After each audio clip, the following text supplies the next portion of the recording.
कशा प्रकारची सरकार ही कशा प्रकारची सिस्टीम चालवते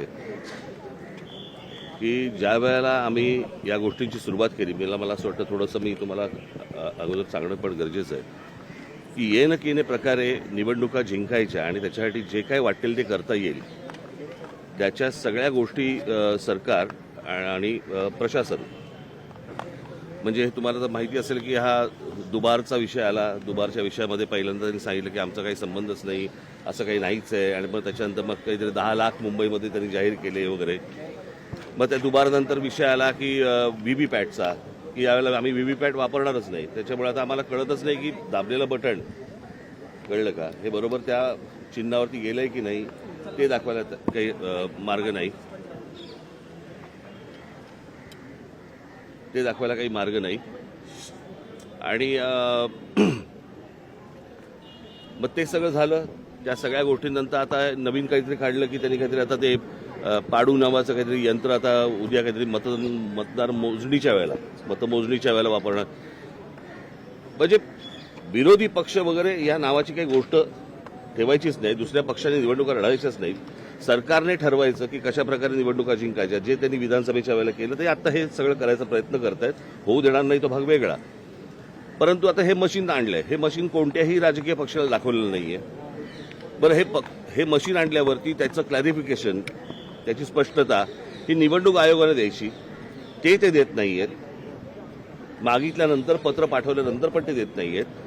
आणि आज तर अजूनच वेगळं काहीतरी की बाबा आजपर्यंत ती इंक लावली जायची बरं का.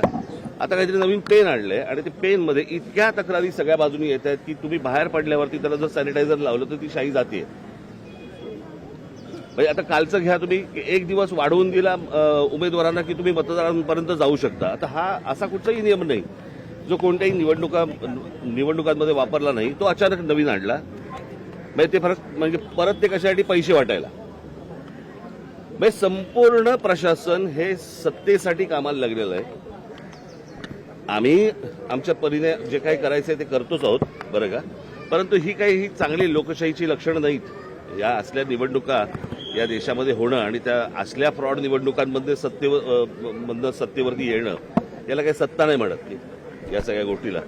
माझं फक्त नागरिकांना आणि माझ्या सर्व शिवसैनिकांना महाराष्ट्र सैनिकांना मला फक्त एवढंच सांगणं सगळीकडे सतर्क राहा या सगळ्या याच्यामध्ये की कशा प्रकारे आत्ता इथे छबिलदासला कुठेतरी आत्ता एक दुबार सापडला त्याला आता पोलिसांनी पकडलंय.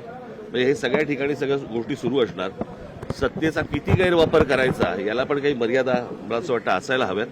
परंतु नागरिकांना आणि मला असं वाटतं की तिथल्या माझ्या शिवसैनिकांनी आणि महाराष्ट्र सैनिकांनी याच्यामध्ये सतर्क राहावं आणि कोण दुबार येत आहेत आणि कोण शाही पुसतायत आणि काय करतायत याच्यावरती त्यांनी लक्ष ठेवावं एवढीच फक्त इच्छा. भगवा गाडणी जर कायदा हातात घेतला तर त्यांच्यावर कारवाई केली जाईल असं अमित साटम यांनी सकाळी सांगितलं. नाही प्रश्न अमित साटमने या गोष्टी बोलू नयेत. आता कळलं का. आज निवडणुकीचा आज मतदानाचं होते आम्ही करू. मला असं वाटतं मार्करचा आम्ही आजपर्यंत शाही लावली ना. तू काय लावलं मग तुझं बोर्ड बघणार आहेस का निवडणूक आयोग. सत्ताधारी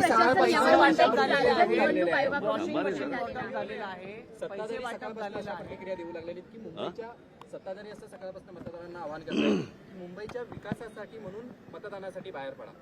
मग आणि शाही पुसा परत जा परत मतदान करा परत बाहेर या शाही पुसा हा विकास. ठीक आहे आपण सतर्क राहावं.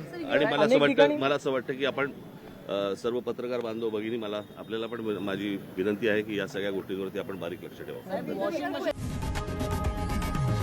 लोकशाही मराठी ऐका पहा जागरूक रहा.